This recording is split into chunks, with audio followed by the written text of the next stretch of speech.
Bismillahirrahmanirrahim. Assalamualaikum warahmatullahi wabarakatuh. Kali ini kita akan membahas tentang pedoman penulisan skripsi di program studi Sistem Informasi.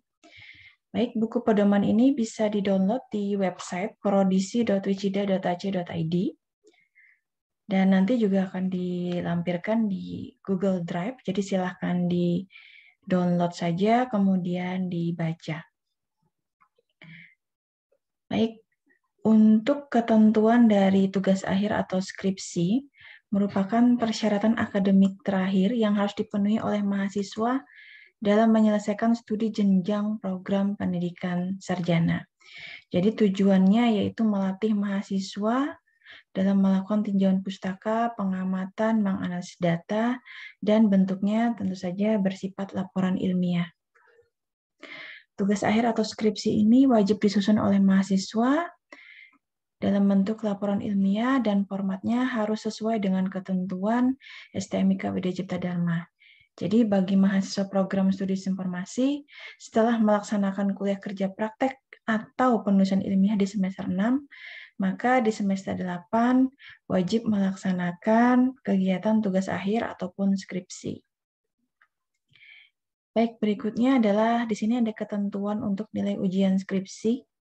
Jadi di skripsi itu ada 3 tahapan, proposal, hasil, dan pendadaran. Untuk penilaian, apabila lebih besar atau sama dengan 80, maka nilai hurufnya A. Jika nilainya 70-79, maka nilainya B. 60-69, maka hurufnya adalah C. 40-59, hurufnya adalah D. Dan apabila kurang dari 40, nilainya E. Tugas akhir atau skripsi diterima apabila nilainya adalah A, B, dan C. Berikutnya untuk ketentuan tugas akhir atau ujian skripsi, langkah pertama yaitu pengajuan topik penelitian dan dosen pembimbing.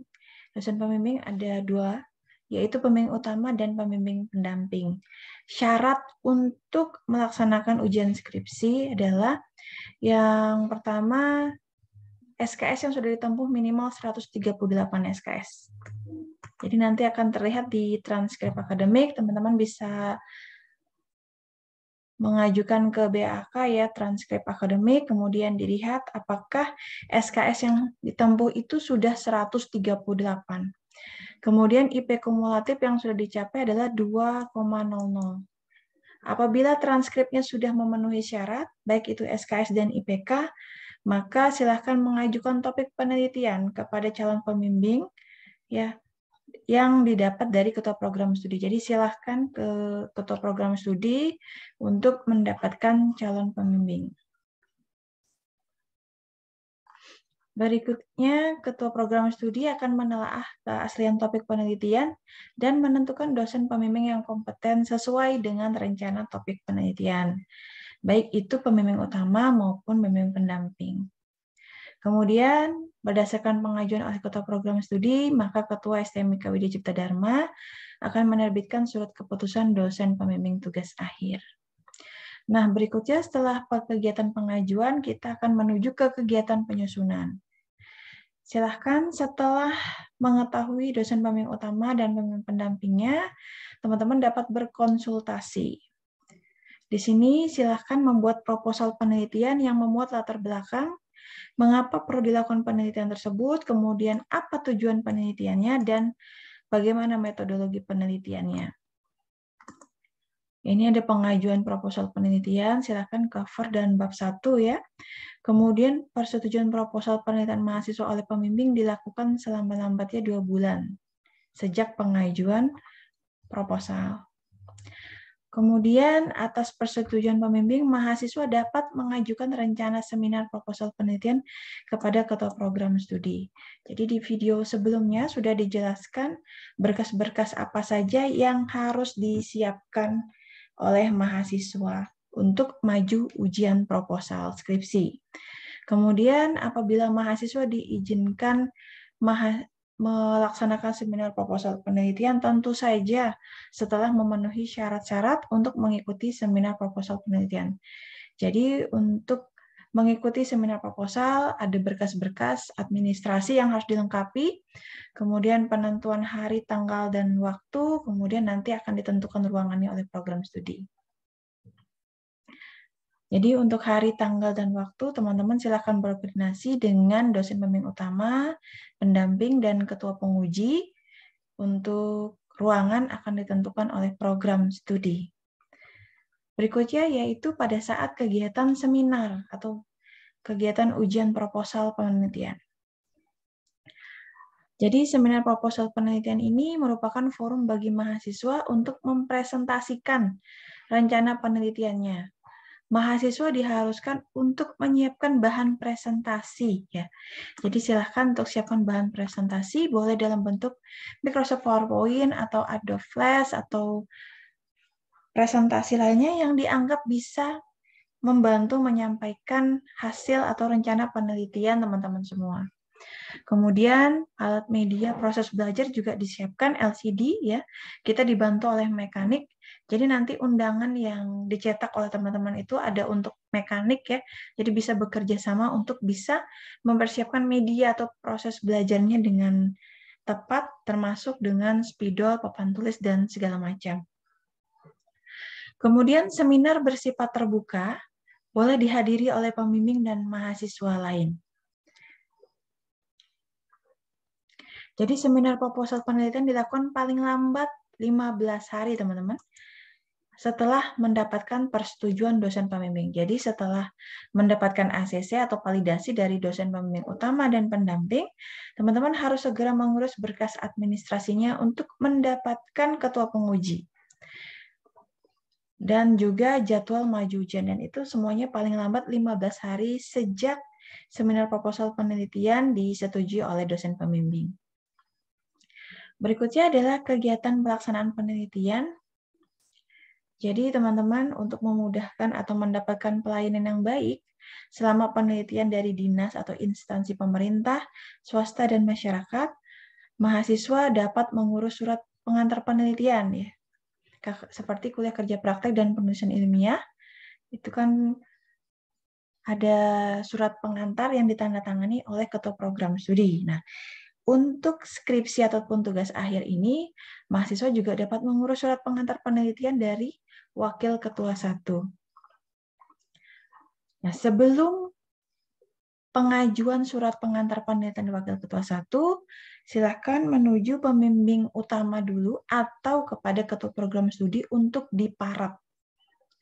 Setelah mendapatkan parap dari dosen pembimbing utama atau ketua program studi sistem informasi, maka silahkan berkoordinasi dengan wakil ketua 1 untuk mendapatkan tanda tangan dalam pengurusan surat pengantar penelitian.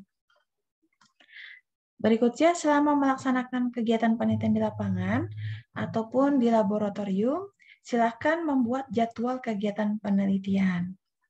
Kemudian, jangan lupa secara berkala melaporkan kegiatan penelitiannya kepada dosen pembimbing, baik pembimbing utama ataupun pembimbing pendamping. Jadi, pada saat teman-teman ke lapangan untuk melakukan penelitian, sambil juga melaporkan kegiatan penelitiannya atau melakukan bimbingan, baik itu pembimbing utama dan juga pembimbing pendamping.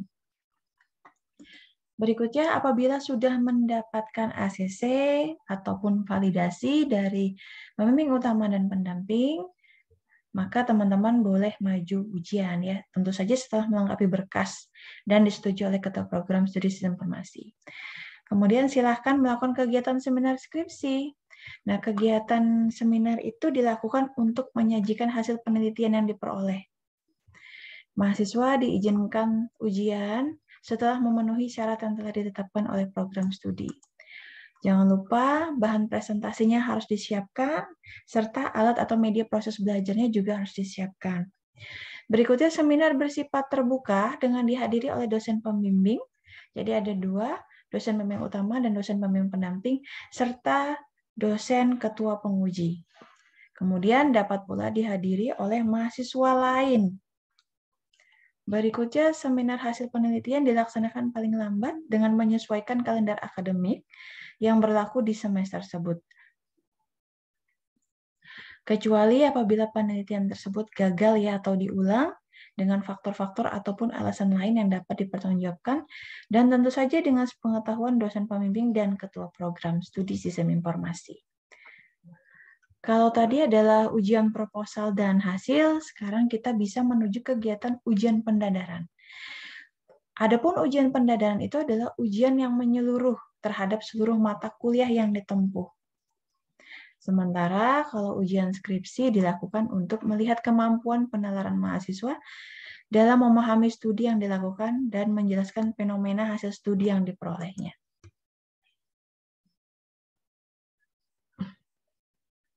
Mahasiswa diizinkan ujian pendadaran skripsi setelah memenuhi syarat yang telah ditetapkan oleh program studi.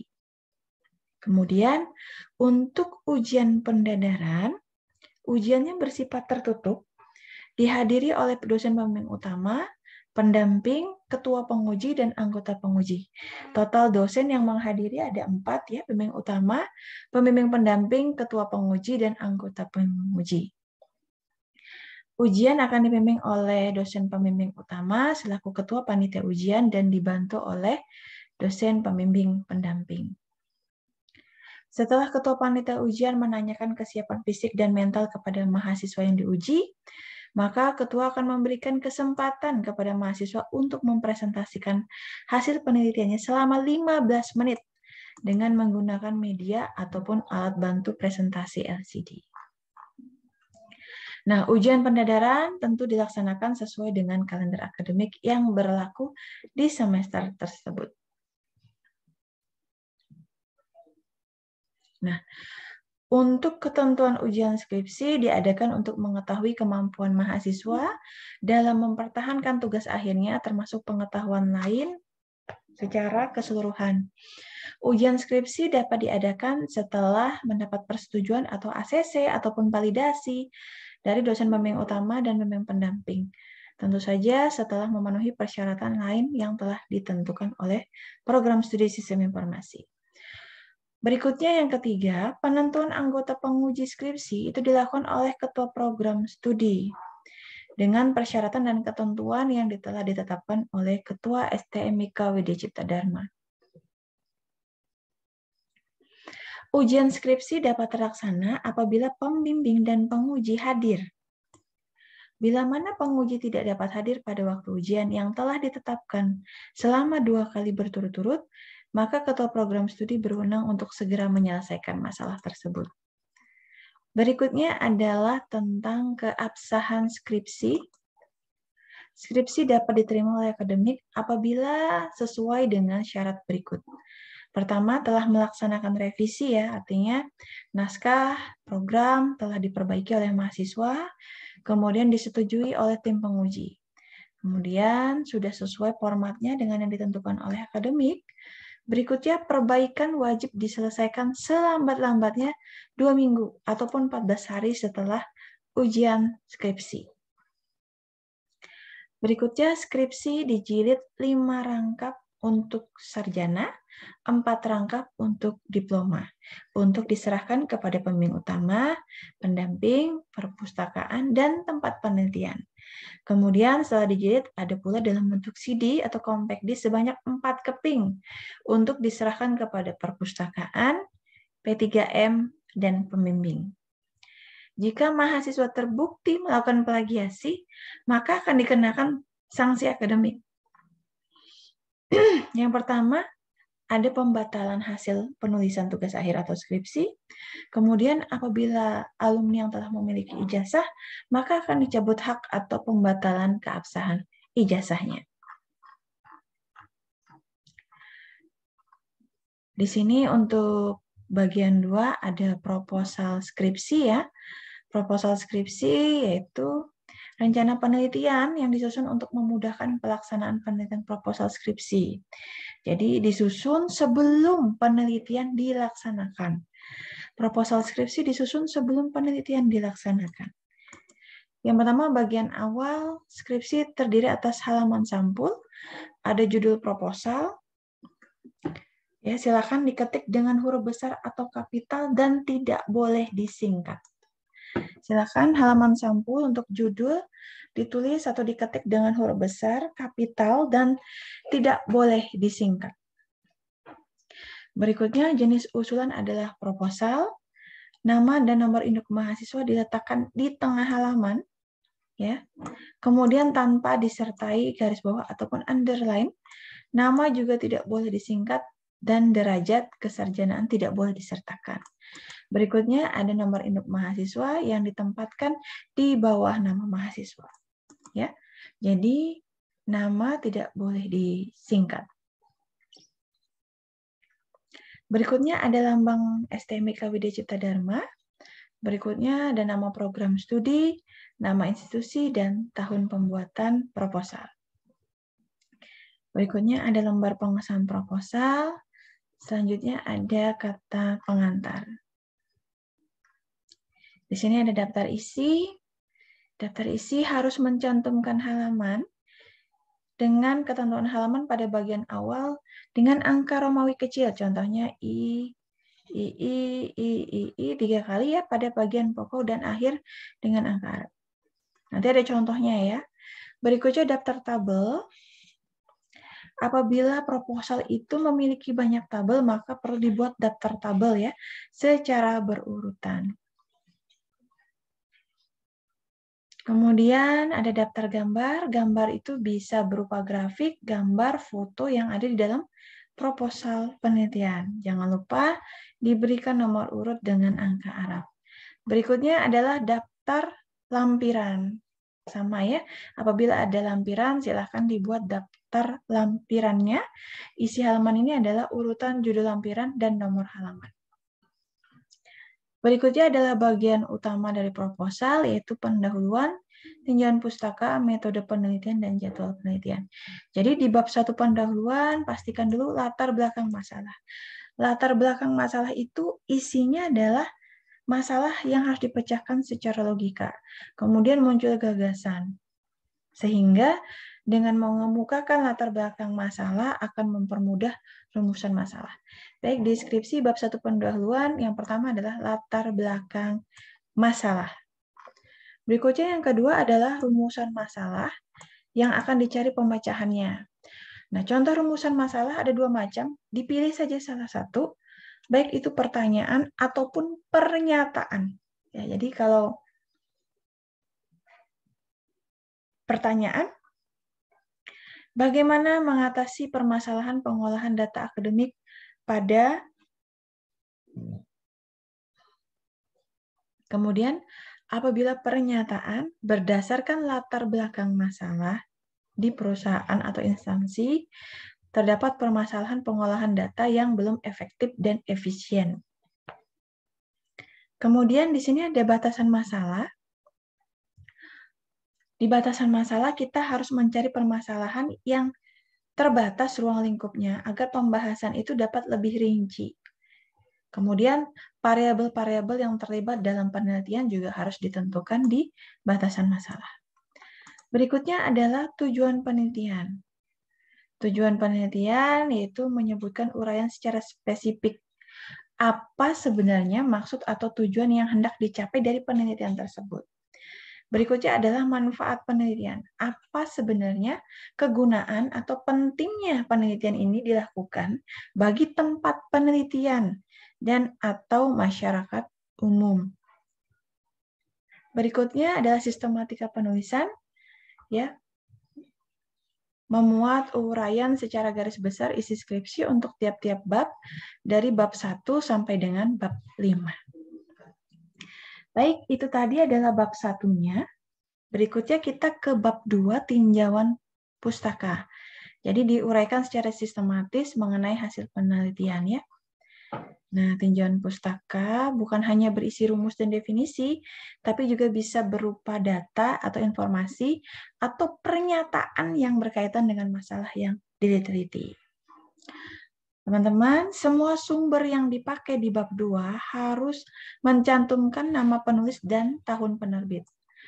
Nama penulisnya nama belakang saja, misalnya Hendy Pratiwi, maka Pratiwi 2000 sekian tahunnya. Dan semua yang ada di bab 2 harus dicantumkan di dalam daftar pustaka. Semua yang daftar pustaka harus juga dicantumkan di tinjauan pustaka. Tidak boleh lebih, tidak boleh kurang, harus pas antara bab 2 dengan tinjauan pustaka. Berikutnya setelah bab 2 tinjauan pustaka, kita ke bab 3, metode penelitian. Nah, di bab 3 ini kita melakukan pengumpulan data, menganalisis data, metode penelitian. Jadi, yang pertama yaitu tempat dan waktu penelitian. Jadi, tempat penelitiannya di mana, kemudian waktunya kapan. Berikutnya adalah teknik pengumpulan data, bisa berupa studi pustaka ataupun studi lapangan. Studi pustaka atau studi literatur ya. Kemudian kalau studi lapangan bisa dengan cara observasi, pengamatan langsung, ataupun wawancara interview.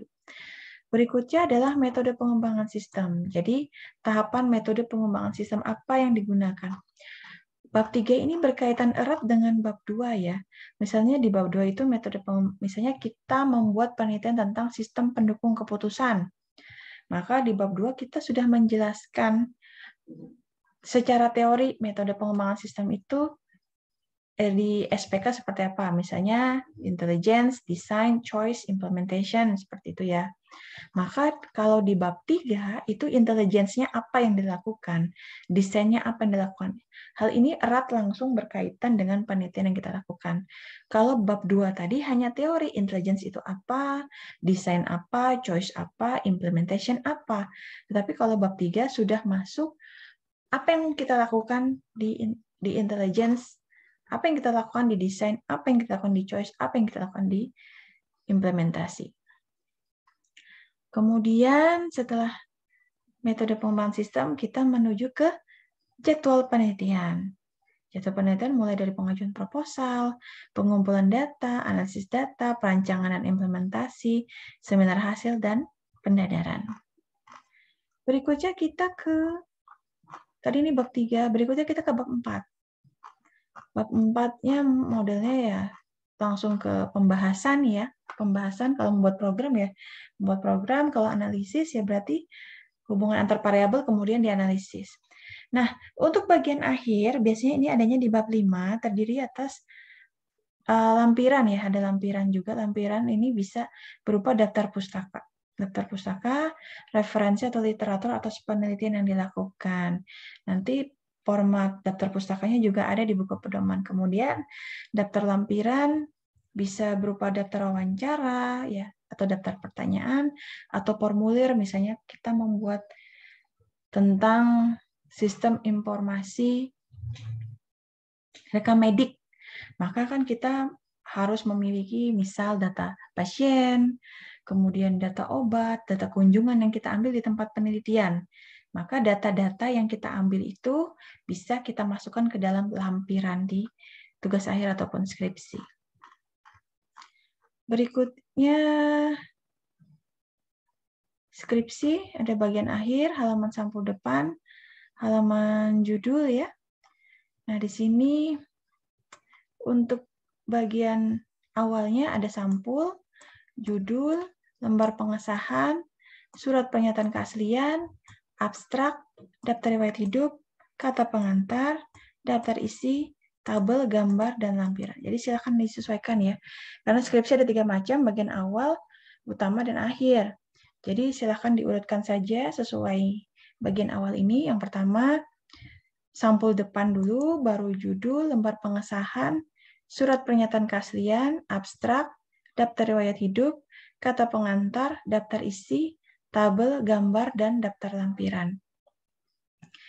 Kalau kita menuju ke halaman sampul depan, itu ada judul, nama, NIM, lambang, nama program studi, nama institusi, tahun penyelesaian. Warna sampul adalah biru awan dengan jenis karton, hardcover ya bentuknya. Kemudian untuk halaman judul, dia persis sama seperti cover, tapi diketiknya di atas kertas putih. Dengan tambahan pada bagian bawah judul, ditulis penjelasan maksud skripsi. Skripsi sebagai salah satu syarat untuk memperoleh gelar sarjana komputer. Bold ya. Kemudian ada lembar pengesahan skripsi, memuat nama, NIM, tanggal yang dipertahankan di depan Dewan Penguji, tanda tangan pembimbing dan penguji. Berikutnya ada surat pernyataan keaslian, ya, menjelaskan bahwa skripsi atau tugas akhir tersebut tidak merupakan hasil jiplakan dan juga bukan hasil karya orang lain. Berikutnya adalah abstrak. Abstrak itu isinya latar belakang masalah yang diteliti dan metode yang digunakan, kemudian hasil penelitian. Jadi, isi dari abstrak itu adalah latar belakang masalah, metode yang digunakan, dan hasil penelitian. Ya, jadi, tidak melebar kemana-mana, hanya 3 saja, latar belakang masalah, metode yang digunakan, dan hasil penelitian.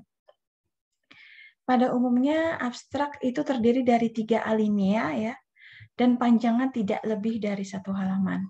Ditulis dengan jarak 1 spasi dan dibuat dalam 2 bahasa, yaitu bahasa Indonesia dan bahasa Inggris. Ya teman-teman, saya mengingatkan sekali lagi, menyampaikan sekali lagi, pada abstrak itu terdiri atas latar belakang masalah 1 alinea, metode yang digunakan 1 alinea, dan hasil penelitian 1 alinea. Berikutnya adalah daftar riwayat hidup, yaitu riwayat hidup mahasiswa yang bersangkutan terdiri atas nama, tempat tanggal lahir, pendidikan, pengalaman kerja. Jangan lupa melampirkan foto beralma mater ya. Kemudian setelah daftar riwayat hidup kita ke kata pengantar. Dibuat ringkas saja baik dalam 1 atau 2 halaman, yaitu mengantarkan pembaca pada masalah yang akan dicari jawabannya, kemudian apa saja kekhususan tertentu dari skripsi. Kemudian baru dilanjutkan dengan ucapan terima kasih kepada semua pihak yang telah membantu dalam penyusunan skripsi. Jadi ucapan terima kasih itu memuat nama, jabatan, dan apa jasa yang telah diberikan dalam proses penyusunan skripsi. Nah, setelah kata pengantar, barulah kita ke daftar isi. Daftar isi mencantumkan halaman dengan ketentuan halaman pada bagian awal dengan angka Romawi kecil seperti ini, ya, pada bagian pokok dan akhir dengan angka Arab. Berikutnya setelah daftar isi kita ke daftar tabel. Kalau deskripsi kalian banyak sekali tabelnya, silahkan dibuat daftar tabel. Daftar tabel dibuat secara berurutan ya, sesuai judul tabel untuk seluruh skripsi dan disertai dengan halaman. Jangan lupa diberi nomor urut dengan angka Arab. Berikutnya daftar gambar. Daftar gambar itu bisa berupa grafik, gambar, foto, screenshot, semua yang ada di dalam skripsi dibuat sesuai urutan dan disertai dengan halaman. Gambar diberi nomor urut dengan angka Arab. Adapun nomor gambar didahului dengan nomor bab, baru diikuti dengan nomor gambar. Misal gambarnya ada di bab 4, maka kalau dia gambar pertama di bab 4, maka gambar 4.1. Kalau dia ada di bab 2, misalnya, maka gambar 2.1. Jadi, angka pertama menyatakan bab, berikutnya adalah angka yang menyatakan nomor urut gambar atau tabel tersebut. Berikutnya adalah daftar lampiran. Sama seperti daftar tabel ataupun gambar ya, daftar lampiran dibuat kalau skripsi itu dilengkapi dengan lampiran, misalnya ya coding atau berkas yang kita dapatkan dari tempat penelitian, itu boleh. Kemudian isi halaman adalah urutan judul lampiran dan nomor halamannya. Kemudian ini bagian utama dari skripsi.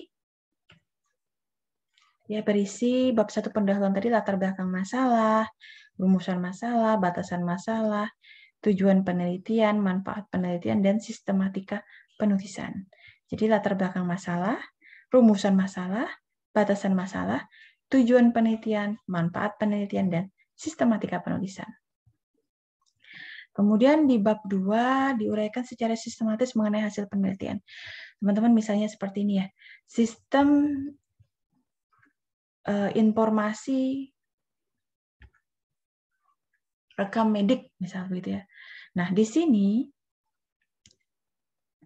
isi harus sesuai dengan judul penelitian yang dilakukan ya. seperti ini. Jadi kalau misalnya sistem informasi rekam medik berarti bab 2.1 ya, tentang sistem, kemudian informasi, kemudian sistem informasi, kemudian rekam medik. Jadi tinjauan pustaka itu menjelaskan tentang judul. Adapun semua pustaka yang dikutip di bab 2 itu harus disertakan di daftar pustaka. Jadi buku bukti-bukti ini yang diajukan diambil dari sumber asalnya dan harus mencantumkan nama penulis dan tahun terbit. Jadi misalnya buku SPK itu diterbitkan tahun 2016. Penulisnya Ibu Heni Pratiwi, tahun penerbitnya misalnya 2016 ya. Berarti Pratiwi dalam kurung 2016. Tinjauan pustaka ini atau pustaka itu adalah 10 tahun terakhir sejak kalian melakukan penelitian. Jadi kalau kalian melakukan penelitiannya sekarang di tahun 2022, maka 10 tahun terakhirnya adalah 2012. Itu adalah minimal pustaka yang bisa dikutip. Jadi semuanya untuk pustaka itu 10 tahun terakhir sejak penelitian dilakukan. Berikutnya adalah bab 3, yaitu metode penelitian. Jadi itu adalah cara melakukan pengumpulan dan penganalisisan data, terdiri atas tempat dan waktu penelitian, teknik pengumpulan data, dan metode pengembangan sistem. Berikutnya bab 4 adalah hasil penelitian dan pembahasan. Jadi yang pertama ada hasil penelitian dulu. Di hasil penelitian itu ada gambaran umum objek, kemudian yang terdiri atas gambaran umum perusahaan ya. Gambaran umum perusahaan itu ada struktur organisasi, jabatan tugas, dan wewenang. Atau gambaran umum produk, serta data yang dipergunakan untuk memecahkan masalah yang kita hadapi berkaitan dengan kegiatan penelitian. Jadi di bab 4 untuk hasil penelitian itu isinya adalah gambaran umum perusahaan dulu. Gambaran umum perusahaan isinya struktur organisasi, jabatan tugas, dan wewenang.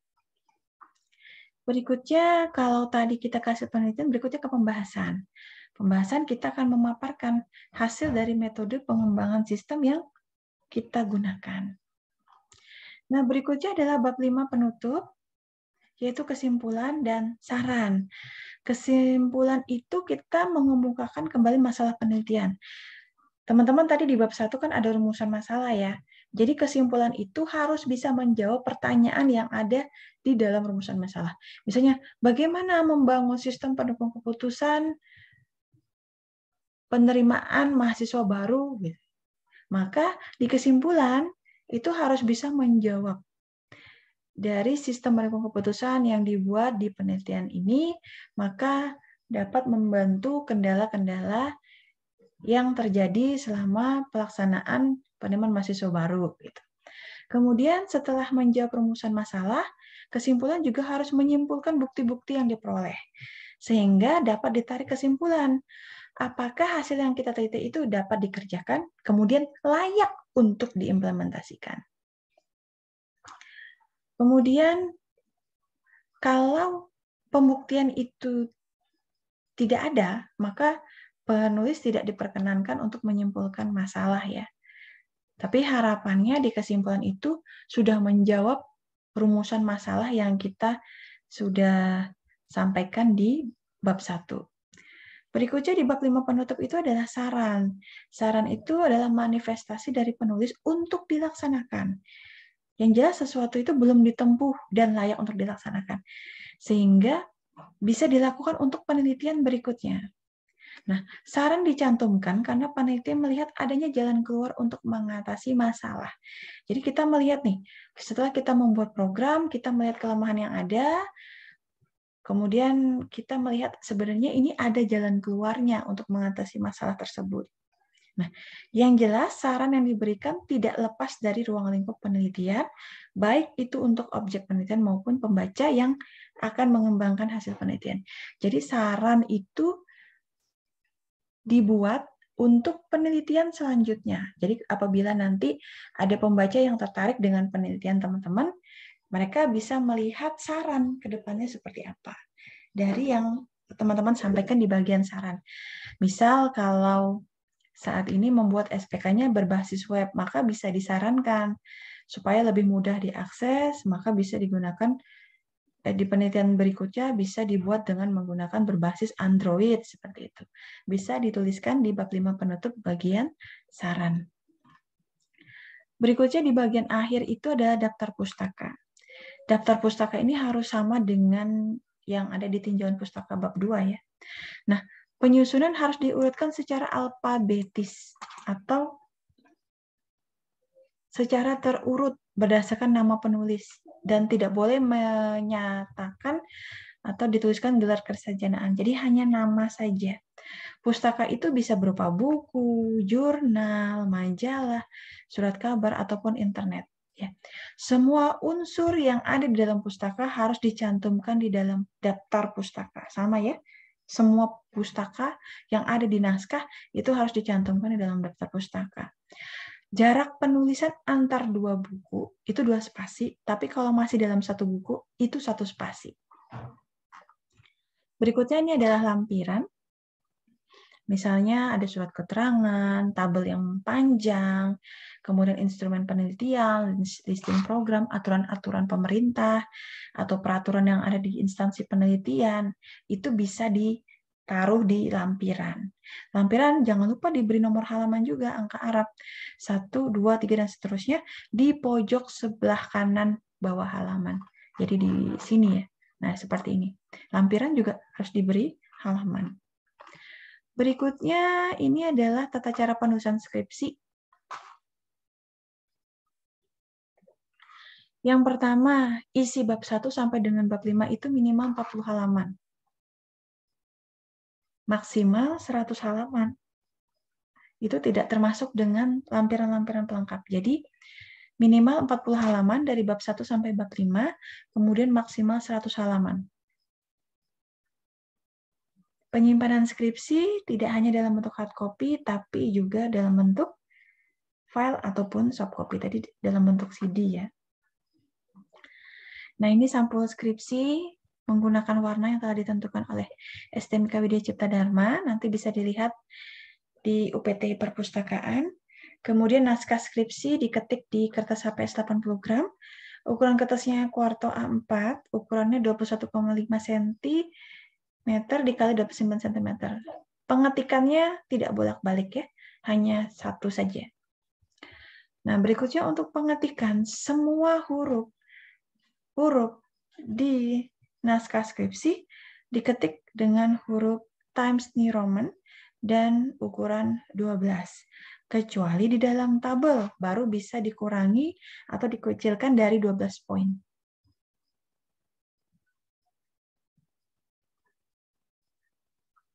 Berikutnya untuk pencetakan isi naskah teks ditulis atau diketik dicetak berwarna hitam, kecuali gambar boleh menggunakan tinta warna ataupun hitam.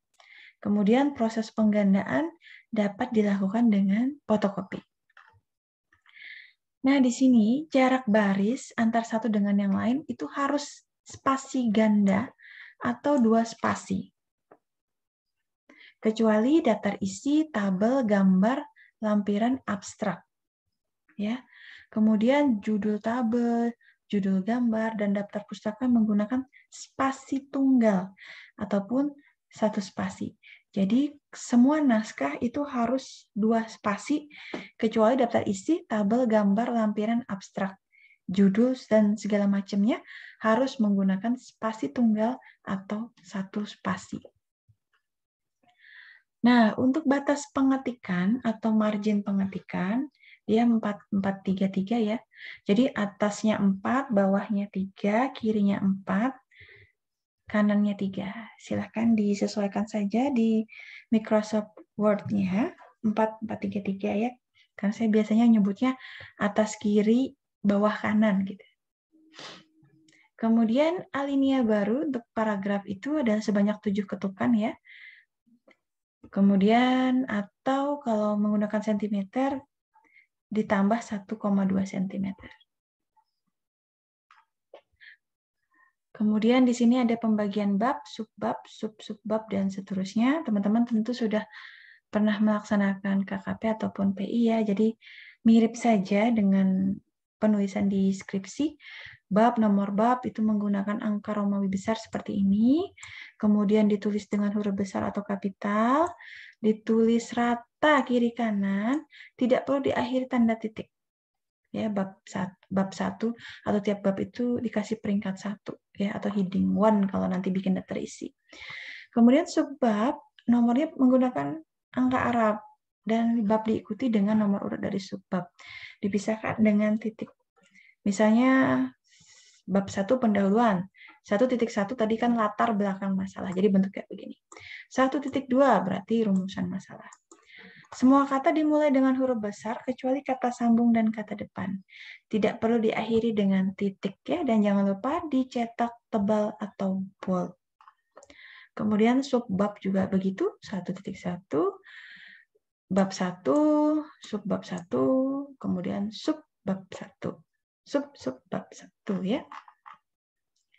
Sama anak-anak subbab juga begitu. Tidak perlu diakhiri dengan tanda titik.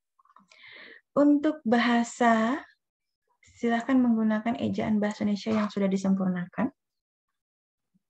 Kemudian untuk penulisan tanda baca, ini ya, titik, koma, titik 2, tanda seru, tanda tanya, persen, itu harus diketik rapat dengan huruf sebelumnya. Kalau petik, tanda kurung harus diketik rapat dengan huruf dari kata atau frase yang diapit. Jadi tidak ada spasi di sini ya. Kemudian tanda hubung, tanda pisah, garis miring, diketik rapat dengan huruf yang mendahului dan mengikutinya. Jadi antara kata pertama sama kata kedua itu rapat. Berikutnya kalau tandanya sama dengan, lebih besar, lebih kecil, tambah, kurang, kali, bagi, itu harus ada satu ketukan sebelum dan sesudah. Jadi antara sebelum kata sama sesudah katanya harus ada spasi 1. Berikutnya, ini juga harus selalu diperhatikan ya, sering saya melihat masih ada di naskah teman-teman, penulisan kata ganti orang. Jadi tidak diperkenankan untuk menggunakan kata ganti seperti penulis, saya, kita, Anda, dan seterusnya ya. Jadi silahkan gunakan bentuk pasif kecuali di kata pengantar. Tapi kalau di lain kayak bab 1, 2, 3, 4, 5, dan seterusnya tuh tidak diperkenankan. Jadi silakan gunakan bentuk pasif. Misal, pada penelitian ini penulis mengangkat rumusan masalah sebagai berikut. Nah, itu kan tidak boleh ada kata penulis ya. Maka pada rumusan masalah ini, maka diangkat rumusan masalah sebagai berikut. Berikutnya adalah istilah asing. Di sini semua istilah asing harus ditulis miring. Misalnya user, ya itu user. Kalau mau bahasa Indonesia silakan menggunakan pengguna. Flowchart, kalau mau ya diagram alir atau diagram alur. Ya, semua istilah asing silahkan ditulis miring, harus ditulis miring. Kemudian ini adalah lulusan pustaka, jadi silahkan dilihat saja. Jadi kalau naskah, kalau mau dikutip, misalnya menurut Amsyah 1997 manajemen. Di sini kutipannya di depan, di awal, di sini kutipannya di akhir. Boleh keduanya, boleh di awal, boleh di akhir, tapi harus konsisten. Apabila di awal semua kutipannya, apabila di akhir semua. Jadi ini adalah nama terakhir. Misalnya Heni Pratiwi, maka Pratiwi tahun 2022.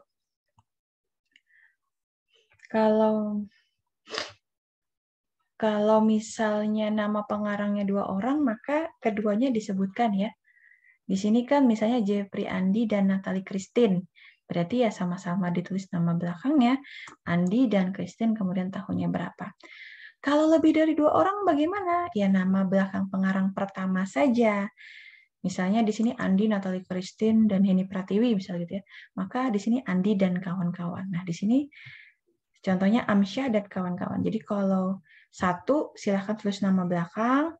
Kalau misalnya 2, nama belakang dan nama belakang. Kalau lebih daripada 2, hanya penulis pertama. Nama belakang dari penulis pertama saja, koma, dan kawan-kawan di kakak ya.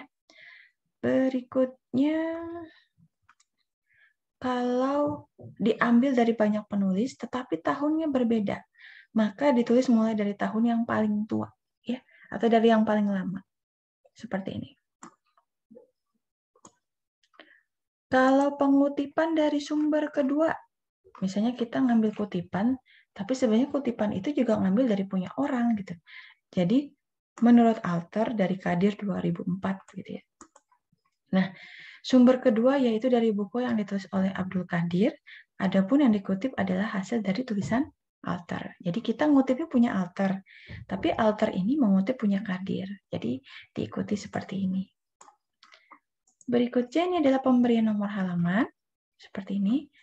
Ya, kalau sudah pernah mengerjakan KKPPI, diikuti saja karena ini mirip ya.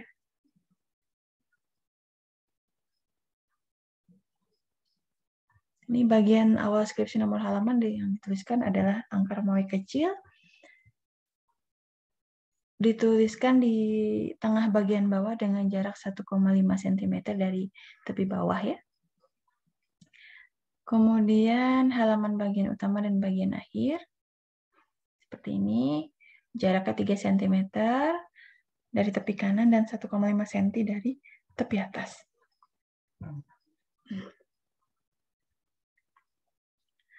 Kecuali untuk halaman yang terdapat judul bab ya, maka nomor halaman itu ditulis di tengah bagian bawah. Jadi di sini nanti. Pokoknya misalnya di bab 1, bab 2, bab 3, bab 4, bab 5 itu di tengah bawah. Tapi kalau halaman selanjutnya di kanan atas. Jaraknya 1,5 cm ya dari tepi bawah. Kalau berikutnya 1,5 cm dari tepi atas. Kalau nomor halaman bagian awal ini halaman judul ya. Halaman judul, nomor halamannya tidak ditulis, tapi harus tetap diperhitungkan. Berikutnya di sini adalah tabel atau gambar. Nomor dan judul tabel harus diletakkan di atas tabel. Jadi kemudian di atas tabel rata kiri kanan didahului dengan angka yang menunjukkan tabel tersebut ada di bab berapa, misalnya dia ada di bab 2 gitu. Maka kemudian diikuti nomor urut tabel tersebut berarti 2.1. Kemudian judul tabel diketik dengan huruf pertama judul huruf besar kecuali kata sambung dan kata depan. Misalnya tabel 2.1 diagram tabel komponen diagram alur gitu ya.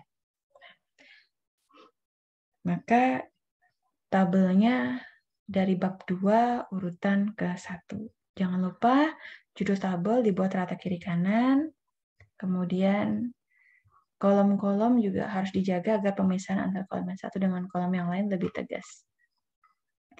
Nah, kalau tabelnya terlalu lebar atau terlalu banyak, bisa ditulis secara horizontal atau landscape.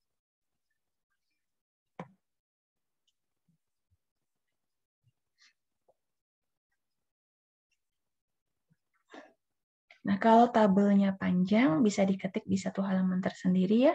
Tidak dijadikan satu dengan naskah. Tadi boleh dijadikan lampiran. Kemudian, tabel diusahakan tidak terpotong jadi 2 halaman, kecuali sangat panjang. Dan kalaupun halaman selanjutnya ditulis nama tabel lanjutannya, dan tetap ditulis nomor kolomnya. Contohnya begini ya, contoh tabel lanjutan. Tabelnya 4.1, struktur tabel, nama kolom 1, kolom di sini ya. Jadi bold, di sini contoh tabel lanjutan. Penulisan sumber juga diketik dengan huruf standar Times New Roman, ukuran hurufnya 12 spasinya 1. Jadi jangan lupa untuk menuliskan sumber. Jadi di sini ada tabel, ya nomor tabel, nama tabel, tabelnya, kemudian sumber. Sama sumber untuk tabel juga harus 10 tahun terakhir dari waktu kita penelitian. Berikutnya setelah tabel kita menuju ke gambar. Gambar itu bisa berupa grafik, bisa berupa bagan, foto, lukisan, iklan, screenshot dari program boleh ya. Jadi penulisan nomor dan judul gambar diletakkan di bawah gambar. Nomor gambar juga menggunakan Arab ya. Jadi kalau tadi tabel itu namanya ada di atas, maka kalau gambar itu letakkan di bawah, silahkan. Kemudian jangan lupa menyertakan sumber. Nah, ini penulisan pustaka di dalam daftar pustaka bisa dilihat. Jadi kalau buku seperti ini, jadi ini nama pertama, nama kedua. Jadi kalau di buku harus dibalik ya. Nama kedua, koma nama pertama. Misalnya Heni Pratiwi ya berarti Pratiwi, koma Heni, titik, tahunnya 2022, koma, judulnya dimiringkan, titik, kota terbit, titik 2, tadi kita sudah ingat titik 2 itu harus rapat dengan kata pertama ya. Titik 2, spasi, kemudian penerbit, titik. Untuk disertasi, tesis, ataupun skripsi, jadi ini nama pertama, koma nama kedua, titik tahun, kemudian judulnya dimiringkan, di sini skripsi tidak diterbitkan, kemudian program studinya apa, kemudian kota terbitnya Samarinda, titik 2, Sekolah Tinggi Manajemen Informatika dan Komputer Widya Cipta Dharma, titik.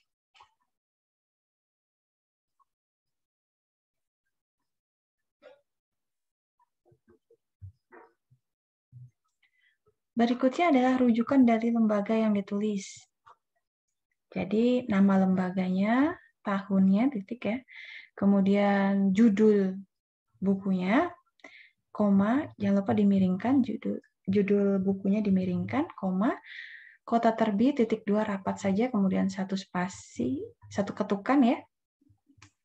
Kemudian nama lembaga, STMIK Widya Cipta Dharma, titik. Berikutnya naskah yang ditulis oleh lebih dari 2 orang.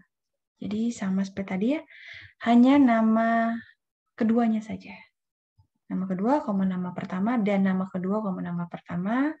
Kemudian tahun, judul bukunya apa, titik, buku, ya nama bukunya ya. Kemudian, atau judul naskahnya, kemudian kotanya, titik 2, spasi, kota terbit.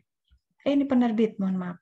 Jadi ini nama penulis kedua, nama kedua dari penulis pertama.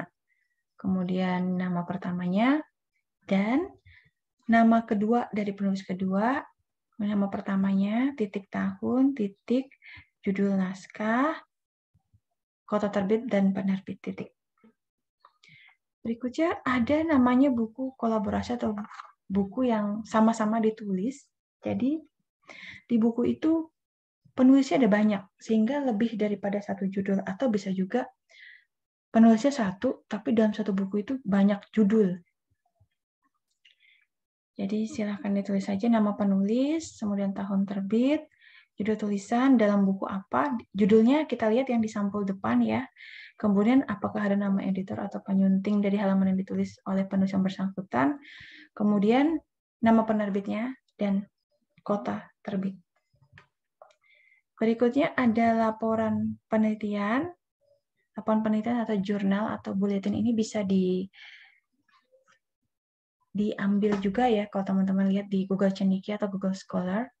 Jadi ini adalah nama penulis ya. Jangan lupa tetap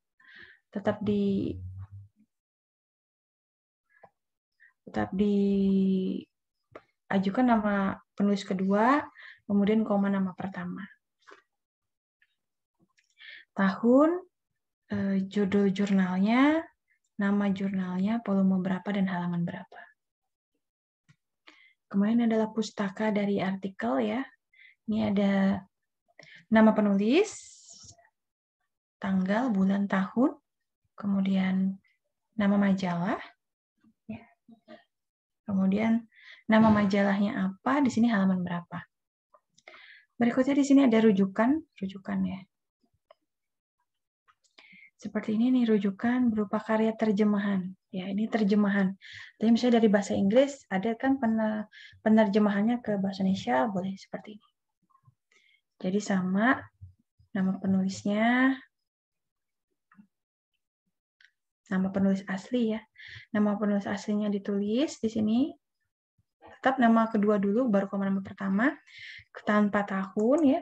Kemudian judul bukunya apa, kemudian diterjemahkan oleh siapa, kemudian tahun penerbitan bukunya, kota terbit, dan penerbitnya siapa. Berikutnya ini adalah rujukan dari makalah atau proceeding, teman-teman. Ini nama, tahun, kemudian apa nama proceedingnya, angkatan berapa, kemudian nama penerbitnya, ya misalnya di sini pusat penelitian, kota terbit, dan tanggal terbit.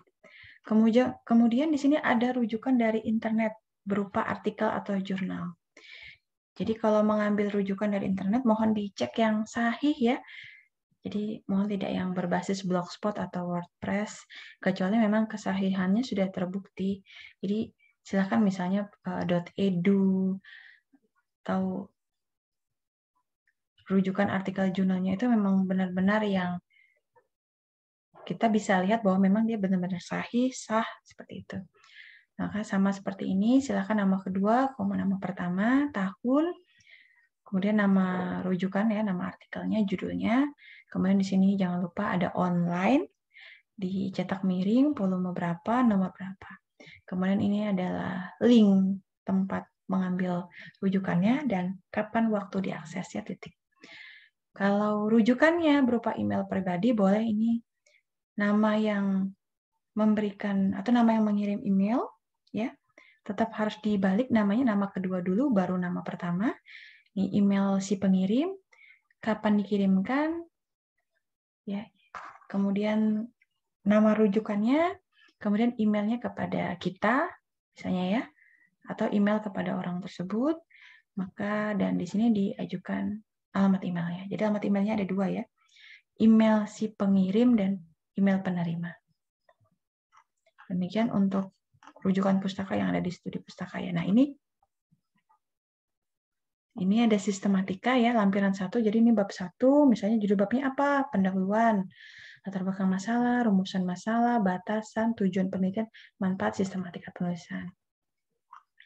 Nah untuk bab 2 juga demikian. 3, 4, 5 ya. Yang jelas kalau di bab 2 urutannya disesuaikan dengan judul, misalnya sistem informasi, basis data pada perusahaan, ya, berarti sistem informasi, basis data, kemudian nanti bisa ditambahkan dengan metode pengembangan sistem, metode pengujian sistem, dan sebagainya. Kemudian 3.1, tadi metode penelitian, bab 4, hasil pembahasan dan hasil penelitian ya, nomor 5, bab 5, kesimpulan dan saran tadi.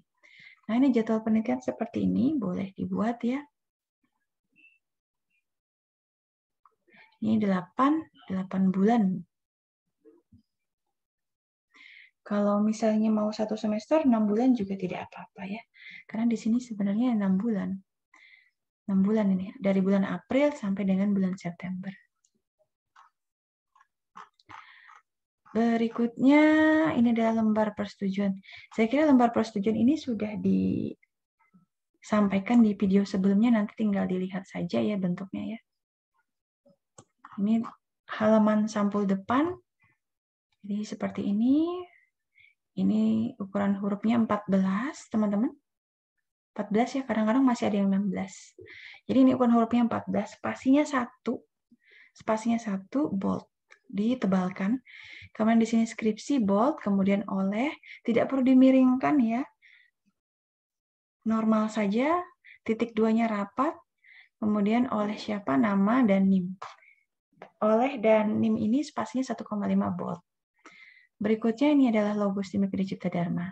Nah ini program studi informasi, Sekolah Tinggi Manajemen Informatika dan Komputer, Widya Cipta Dharma, tahunnya pada saat kegiatan penulisannya kapan. Di sini spasi 1 bold. Ya, silakan ya. Ini ukuran hurufnya 14. Kemudian ini skripsi oleh siapa? NIM-nya tidak perlu bergaris bawah ya. Jadi seperti ini. Kemudian ini halaman sampul, teman-teman. Halaman sampul depan tidak perlu diberi nomor halaman ya. Kemudian ada yang namanya halaman judul. Jadi di sini ada tambahannya skripsi sebagai, nah ini dicetak miring, bold dan miring. Kemudian ada lembar pengesahan. Lembar pengesahan nanti juga akan disampaikan di video yang lain ya. Jadi pada tanggal yang jelas jangan diisi karena akan diisi oleh bagian akademik. Berikutnya ini adalah surat pernyataan keaslian skripsi, silakan diikuti saja. Nama, NIM, judul seperti ini, menyatakan dan bertanggung jawab dengan sebenarnya. Di sini nanti materinya jadi 10.000 ya. Di sini bold, nama teman-teman bold 10.000. Fontnya semua menggunakan Times New Roman, ukuran huruf 12, spasi 1,5.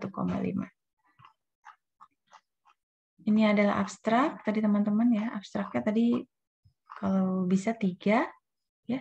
Latar belakang masalah. Kemudian metode penelitian dan hasil penelitian. Ini ya. Untuk abstrak ukuran hurufnya 12 spasi 1. Dibuat dalam bahasa Indonesia dan bahasa Inggris. Kemudian daftar riwayat hidup teman-teman. Nanti mohon di sini bisa diberikan foto ya beralma mater. Semakin banyak semakin baik sih untuk riwayat hidup supaya lebih jelas bahwa penulisnya seperti apa. Jadi pembaca bisa mengetahui secara jelas penulis penelitian ini siapa dan bagaimana. Ini adalah daftar isi teman-teman ya, seperti ini ya. Ini hurufnya kapital aja semua, tidak perlu di bold. Seperti ini daftar isi ya. Jadi judul, pengesahan, halaman surat pernyataan, abstrak, daftar riwayat hidup, kata pengantar, daftar isi, tabel, gambar, dan lampiran. Ini rapat, spasinya 1. Kapital semua ini.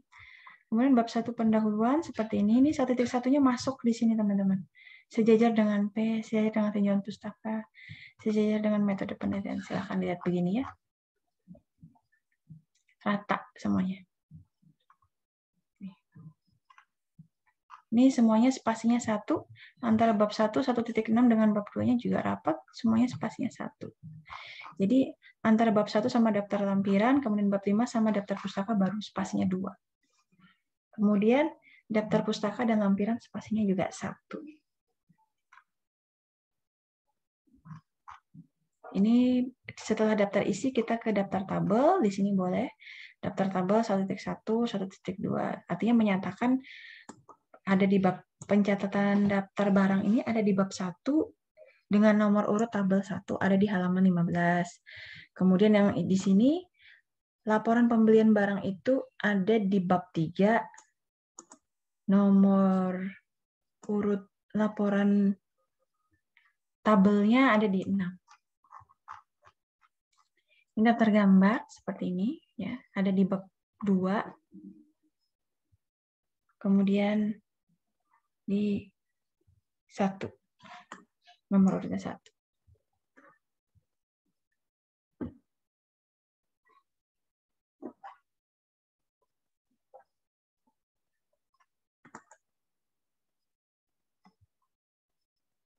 Ada di bab 3, nomor urutnya yang keempat.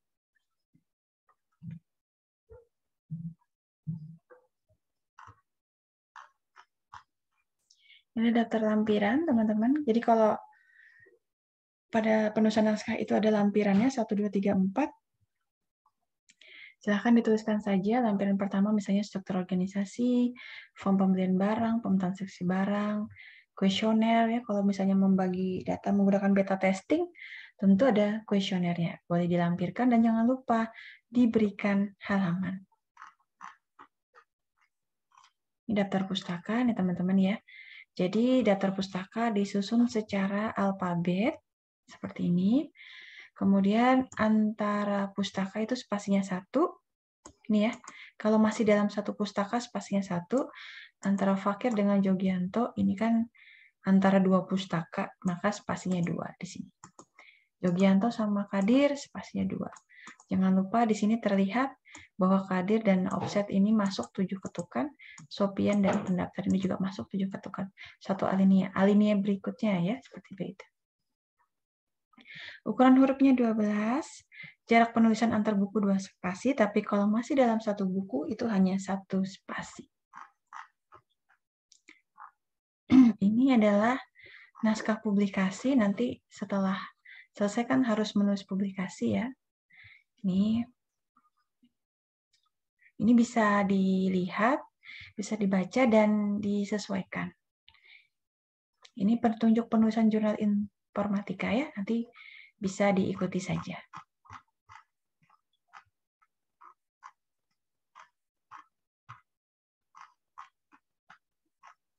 Kemudian ada pembuatan CD, latar belakangnya menggunakan kertas warna putih, fontnya jangan lupa Times New Roman, tulisannya warna hitam.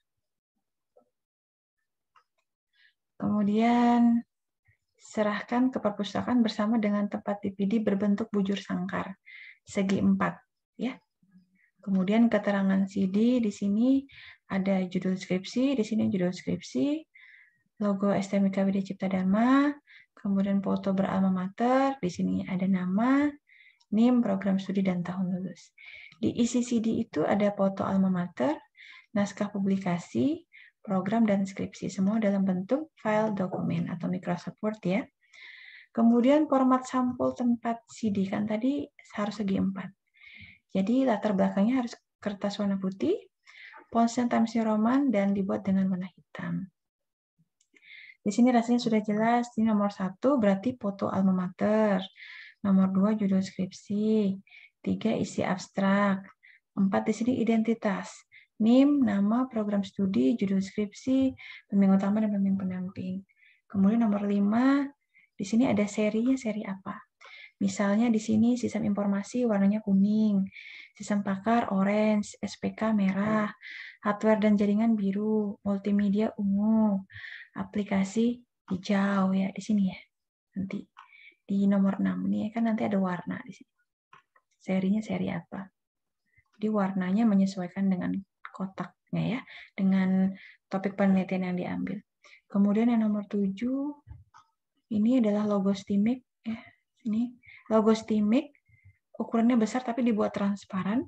Kemudian yang ke-8 di sini logo STIMIK dan di nomor 9 logo Wichida Production.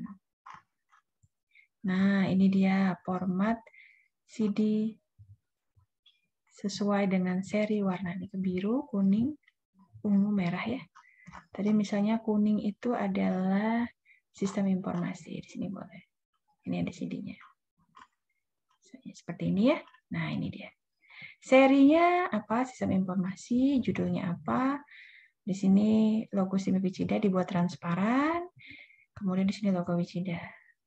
Di sini ada foto kalian beralma mater, judul penelitian, judul skripsinya, kemudian abstrak, di sini ada NIM, nama, program studi, judul, nama pembimbing utama, pembimbing pendamping siapa. Ini tadi untuk tempat CD-nya, kemudian untuk CD-nya seperti ini, di sini ada foto, kemudian ada logo, judul, di sini ada nama, NIM, program studi, dan tahun. Begitu ya untuk pedoman skripsi. Jadi pedoman skripsi ini juga bisa diunduh atau di-download di web prodisi dari Wichida ACID atau di Google Drive yang sudah dilampirkan di Telegram skripsi program studi sistem informasi. Demikian yang saya sampaikan. Semoga bermanfaat. Semoga lulus tepat waktu. Demikian, terima kasih. Wassalamualaikum warahmatullahi wabarakatuh.